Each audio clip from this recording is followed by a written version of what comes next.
இந்த வார்த்தை ஆண்டவர் உங்களுக்கு தீர்க்கதரிசனமாய் சொல்லுகிறார். அவர் பூமியின் கடைமுனை மட்டும் இருக்கிற எல்லா யுத்தங்களை ஓய பண்ணுகிறார் என்று ஆண்டவர் வாக்குத்தத்தம் பண்ணுகிறார்.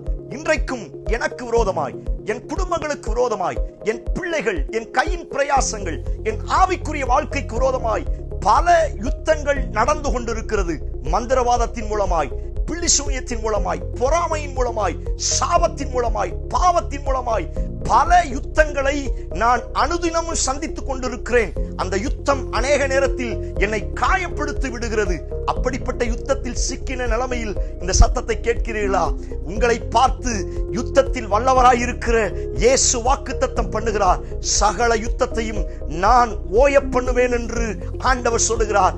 சபையே, தேவ பிள்ளையே, தைரியமாயிருங்கள். உங்கள் யுத்தம் முடிவுக்குள்ளாய் மாறப்போகிறது. அவர் உங்களுக்கு ஜெயத்தை தரப்போகிறார். ஆமென்.